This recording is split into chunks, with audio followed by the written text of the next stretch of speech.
Sur l'horizon, le soleil déjà bas semble saigner, et tout doucement les dernières lueurs disparaissent. J'enfile ma combi et me laisse glisser sous le clapotis pour une dernière immersion nocturne en mer Rouge.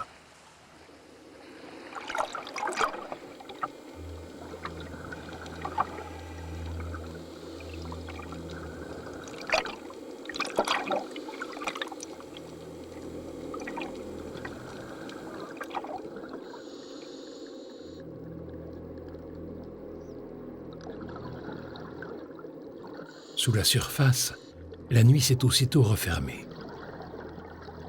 Santi, mon chef de palanquée, attire mon attention. Notre première victime vient de sortir de l'anonymat. Derrière ce récif se cache une très grosse murène de plus de 2 mètres de long. La tête posée tranquillement sur le corail, elle se laisse filmer sans broncher. Sa gueule est effrayante, et ses dents sont autant de rasoirs acérés qui peuvent infliger de profondes blessures. Dans la nuit, flotte un petit air de flamenco. Voici la danseuse espagnole, revêtue de sa robe de gala pour nous éblouir et garantir le spectacle. La jolie demoiselle drapée de rouge ne danse que la nuit. Elle se déplace avec grâce en léchant le corail dans un mouvement de reptation ondoyante, quasi sensuel, soulevant parfois sa jupe ourlée de blanc et agitant ses branchies poudrées avec coquetterie.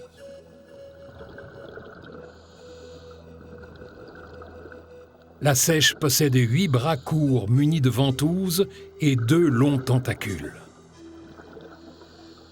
Lorsqu'elle se sent menacée, elle projette un liquide noir sépia formant écran pour protéger sa fuite.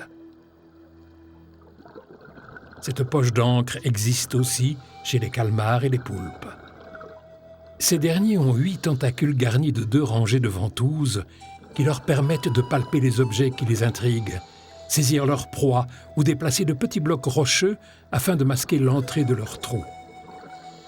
Poursuivant l'exploration nocturne, me voici face à la redoutable rascasse volante.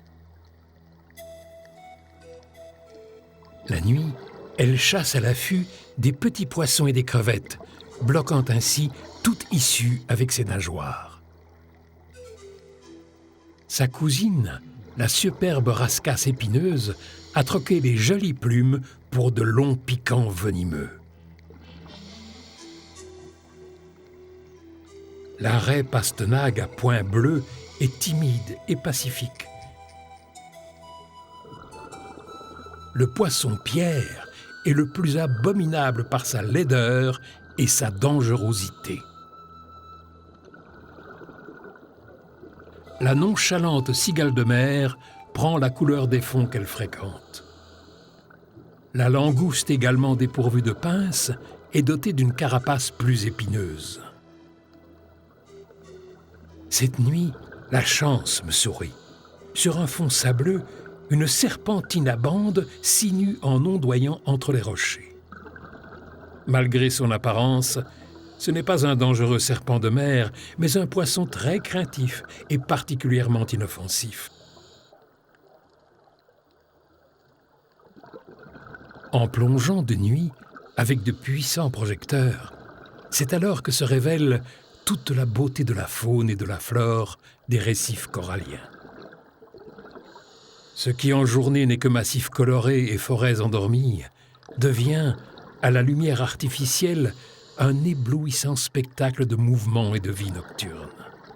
Un fascinant univers qui se fragilise et régresse, hélas, fortement. En 2013, 60% des récifs coralliens sont menacés dans le monde.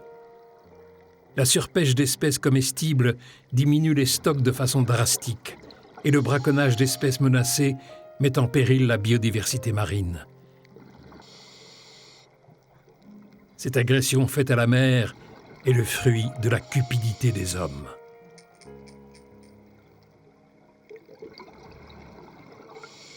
Les récifs coralliens sont les joyaux des océans, un univers passionnant à préserver amoureusement, pour la survie de la planète et la nôtre.